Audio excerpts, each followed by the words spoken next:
In the remote villages of Malaysia and the dense rainforests of Indonesia, where the nights are darker and quieter, a legend persists that sends shivers down the skin of locals. A mysterious entity known only as Pontianak wanders silently along deserted paths under the pale light of the moon, searching for something that no one would ever want to find. The oldest inhabitants claim, with trembling voices and fearful eyes, that the spirit of Pontianak is the vengeful manifestation of a woman whose life was brutally cut short in painful and unjust circumstances. Since then, his spirit has known no rest and is dominated by anger, pain, and the relentless desire for revenge against the living. They say that during calm nights, it is possible to hear a distant, almost inaudible sound similar to a woman's, soft crying, echoing among the trees. Sometimes this cry slowly turns into a sweet, melancholic laugh, confusing those who are unfortunate enough to hear it. It's a sign. She's close. Residents lock their doors and windows after sunset, fearing. The sweet and irresistible scent of white flowers, such as jasmine, that announces the approach of Pontianak, because it is precisely at this time that many strange disappearances occur, leaving behind only the unsettling silence of unanswered questions. But after all, who exactly is Pontianak? How did this spirit so feared for generations arise? And what terrifying mysteries hide behind this sinister legend? Prepare to delve into the dark depths of Indonesian and Malaysian folklore, searching for the answers hidden beneath the shadow of night. To understand the fear that surrounds Pontianak, we need to go back into the past, delving into the ancient traditions of villages and rural communities in Indonesia and Malaysia.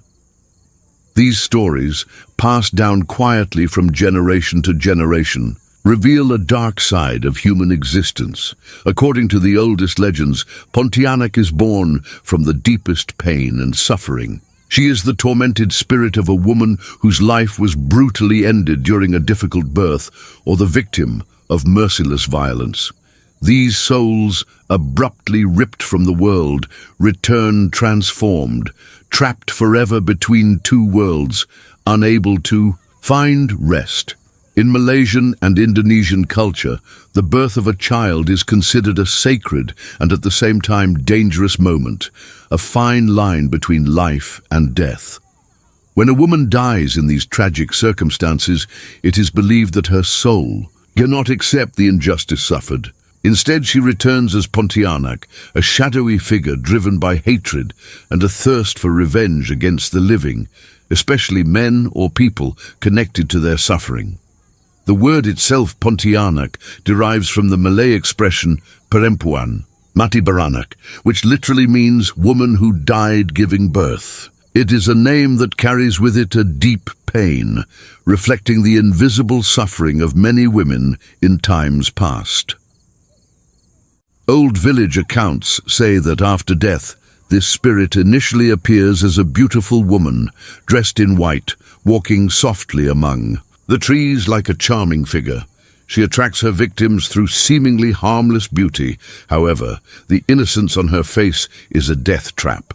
At the exact moment it approaches its victim, the Pontianak reveals its true face, transformed into a terrifying expression of suffering and fury.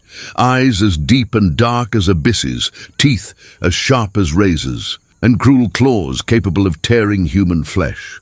They also say that it is possible to recognize its presence by the strong aroma of jasmine flowers, a sweet and seductive scent, which, although pleasant, announces the proximity of something deeply frightening, and it is exactly this disturbing contrast between beauty and horror, between attraction and fear, that makes Pontianak one of the scariest figures in Asian folklore. Over the generations, countless chilling stories have been told about encounters with Pontianak. Many of these stories took place in isolated places, far from city lights, where traditions are kept alive through the stories of the elderly. One such story took place on the island of Java, Indonesia, in a small village surrounded by vast rice plantations. One night, a young farmer named Arman decided to finish his work late at night, despite his mother's warnings for him to return home early. Ignoring local superstitions, he followed the narrow path that crossed the fields, illuminated only by the faint light of the moon. On that specific night, some residents reported smelling a very strong and sweet perfume, similar to the scent of jasmine. At the same time, they heard a distant, soft and melancholy female laugh. A strange chill ran down the spines of those who immediately recognized the signs. Pontianak was close. The next morning, when Arman did not return, his worried family members went looking for him. They found him dead in the middle of the plantation, with deep, bloody marks on his neck and chest, as if he had been attacked by something fierce. There were no signs of a struggle or footprints around, just the unsettling silence that hung over the fields. Further away, in the rural region of Johor, Malaysia, another equally mysterious case occurred.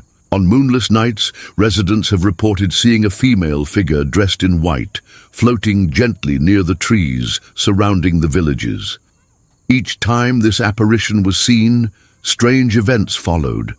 Animals mysteriously disappeared from backyards. Dogs barked frantically for no apparent reason, and sometimes small children disappeared, leaving families desperate and scared. On one of these dark nights, a lady named Aisha clearly witnessed the presence of the spirit. Hearing the cry of a woman coming from the woods near his house, he looked out the window and saw the figure of Pontianak walking slowly and floating lightly above the ground, her long black hair flowing towards the wind, while a soft and frightening laugh filled the air. Aisha immediately locked the door, whispering desperate prayers to protect her family from that terrible apparition. Stories like these multiply across rural villages and isolated areas in Malaysia and Indonesia. Even today, many residents avoid walking alone along isolated paths at night, especially when they smell the sweet and treacherous aroma in the air that announces the invisible danger that may be lurking. Are these stories just ancient legends, or are they real accounts of dark encounters with the spirit world? With so many frightening reports spread throughout the villages and rural communities of Indonesia and Malaysia, people have developed their own methods to try to ward off or protect themselves from the dark threat posed by Pontianak. One of the most common practices is to hang sharp metal objects, such as knives, scissors, or nails, on the doors and windows of houses at dusk. According to popular belief, these metallic objects repel Pontianak, preventing it from entering homes in search of its victims. Many families maintain this tradition to this day, especially in remote regions, where fear is constant and real. In some communities, it is also customary to place small mirrors facing the outside of houses at night, in the hope that the reflection will scare or confuse the vengeful spirit, preventing it from causing any harm. It is believed that, when faced with its own reflection, the Pontianak remembers its suffering and flees, distraught and confused, back into the darkness. Furthermore, another common practice among more traditional villages is to leave lights on throughout the night, especially candles or small lamps placed near doors and windows. Former residents say that these shadow spirits cannot stand the presence of light, always preferring to attack in places immersed in complete darkness.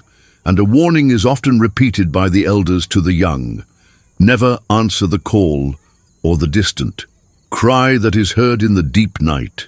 Many Pontianak victims were attracted precisely by the desire to help, believing they were listening to a woman or child in trouble.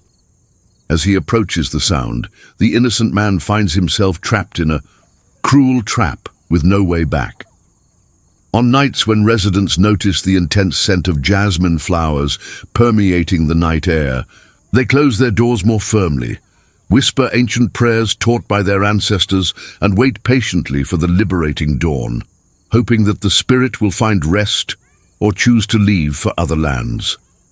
These traditions and beliefs remain firm in the most traditional communities, protecting families and entire villages against what cannot be understood by human reason.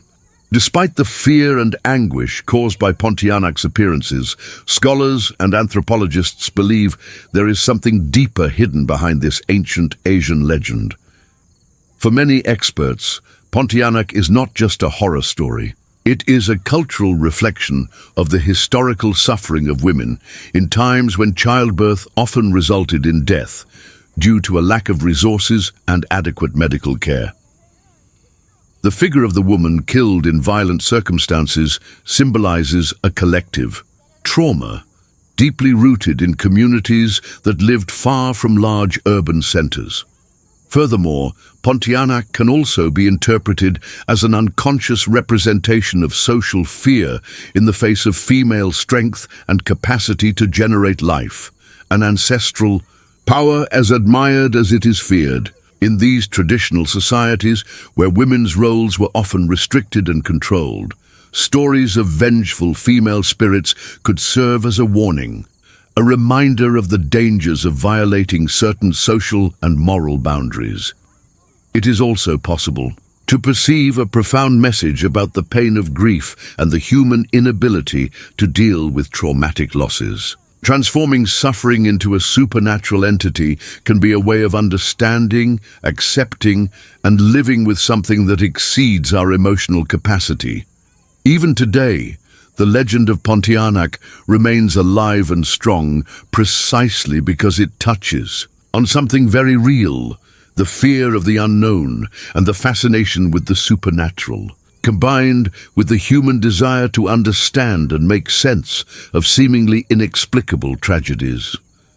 Perhaps the true horror behind Pontianak is not its dark face or its sharp claws, but rather what it reveals about ourselves, our deepest fears, our weaknesses, and most importantly, our difficulty in dealing with the pain, injustice, and mystery that surround life and death.